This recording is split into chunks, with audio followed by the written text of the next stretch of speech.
Baik, anak-anakku sekalian, selamat siang, selamat bertemu kembali dalam video pembelajaran. Pada video ini Bapak akan coba menguraikan tentang konsep konten metabolisme yang kita pelajari dalam lingkungan kelas. Apa itu metabolisme? Metabolisme adalah seluruh reaksi kimia yang berlangsung dalam tubuh makhluk hidup yang bertujuan untuk mempertahankan kehidupan makhluk hidup itu sendiri. Reaksi ini berlangsung secara terus-menerus sejak makhluk hidup tersebut lahir hingga makhluk hidup tersebut mati. Secara umum, metabolisme dibagi menjadi dua bagian. Yang pertama adalah anabolisme, di mana proses ini merupakan pembentukan molekul kompleks dari molekul yang sederhana.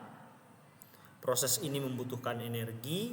Contoh yang kita bisa lihat yaitu peristiwa fotosintesis yang terjadi pada tumbuhan dan sintesis protein pada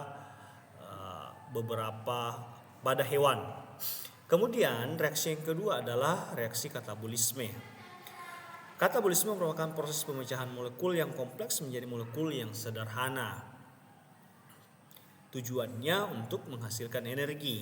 Contohnya respirasi sel, di mana proses ini akan terjadi proses pemecahan glukosa menjadi asam pirufat dan akan menghasilkan energi dalam bentuk ATP. Apa sih peranan dari metabolisme ini atau apa fungsi dari metabolisme ini? Metabolisme memiliki fungsi yang sangat penting bagi kehidupan makhluk hidup. Yang pertama, dia berfungsi untuk menyediakan energi untuk seluruh aktivitas sel. Yang kedua, membentuk komponen penyusun sel seperti protein, lipid, dan asam nukleat. Yang ketiga, dia berfungsi untuk mengatur keseimbangan energi dalam tubuh makhluk hidup. Dan yang keempat, mendukung proses pertumbuhan, perbaikan jaringan, dan reproduksi dari makhluk hidup itu sendiri. Nah, apa peranan dari enzim dalam proses metabolisme? Jadi dalam proses metabolisme ini, dalam proses reaksi kimia ini, ada satu zat yang disebut dengan enzim. Enzim itu adalah katalis biologis yang berfungsi untuk mempercepat reaksi kimia, tetapi tidak ikut habis dalam proses reaksi metabolisme tersebut. Jadi ada satu zat namanya enzim itu yang berperan dalam proses reaksi kimia tersebut. Nah, enzim ini memiliki sifat dia bekerja spesifik terhadap substrat, kemudian memiliki suhu dan pH yang optimum, dan juga dapat dihambat oleh faktor inhibitor, sehingga dalam proses reaksi tersebut enzim meskipun dia bekerja tetap dia akan dipengaruhi oleh beberapa aspek tadi. Kemudian struktur enzim itu terdiri dari apoenzim dan kofaktor atau koenzim. Cara kerjanya dengan cara lock and key, kunci dan anak kunci, dan induksi pas. Nah, jalur katabolisme yang pertama itu ada dikenal dengan katabolisme karbohidrat. Ada juga disebut dengan katabolisme lemak, katabolisme lipid, dan katabolisme protein. Ya. Kalau katabolisme karbohidrat itu terjadi ketika dia ini berada dalam kondisi aerob, ya. Itu ada peristiwa yang namanya peristiwa glikolisis. Peristiwa glikolisis itu di mana dia akan mengubah satu molekul glukosa menjadi asam pirufat dan ATP dan NADH. Kemudian setelah itu asam pirufat akan masuk ke dalam siklus Krebs di matriks mitokondria yang kemudian akan menghasilkan NADH, FADH2 dan ATP. Setelah itu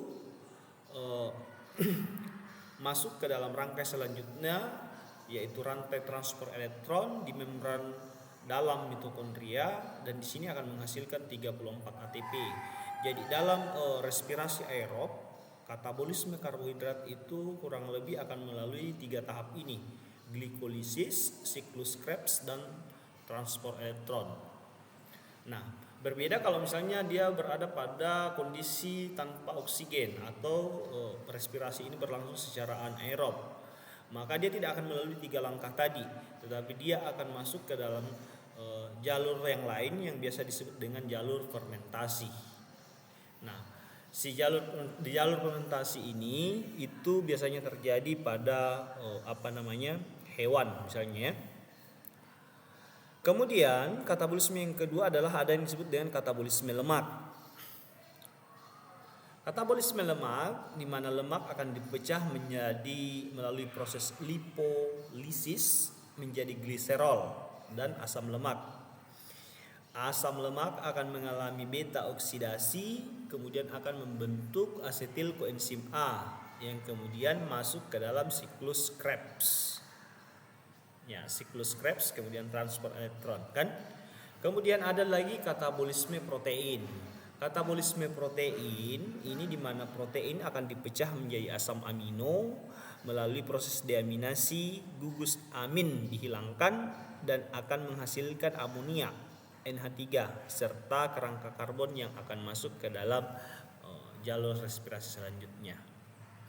Kemudian jalur metabolisme yang kedua yaitu anabolisme, di mana anabolisme ini adalah peristiwa penyusunan suatu senyawa dari senyawa sederhana menjadi senyawa kompleks. Ya kan? Contoh yang biasa digunakan itu adalah fotosintesis, di mana proses ini terjadi pada tumbuhan hijau, di mana akan mengubah CO2 atau karbon dioksida dan air menjadi glukosa dengan bantuan energi cahaya matahari. Ya, biasanya reaksinya seperti itu. CO2 tambah H2O tambah energi cahaya, dia akan berubah menjadi glukosa C6H12O6 tambah oksigen. Tahapan-tahapan fotosintesis itu ada yang pertama disebut dengan reaksi terang. Ini terjadi di dalam membran tilakoid yang bertujuan untuk menghasilkan ATP dan NADH. Kemudian tahapan yang kedua ada disebut dengan reaksi gelap yang terjadi di stroma yang tujuannya adalah menghasilkan glukosa itu sendiri. Kemudian contoh anabolisme yang kedua selain fotosintesis ada juga yang disebut dengan sintesis protein, di mana dari DNA yang ditranskripsi menjadi RNA, kemudian RNA diterjemahkan menjadi rantai polipeptida melalui proses translasi yang terjadi di ribosom.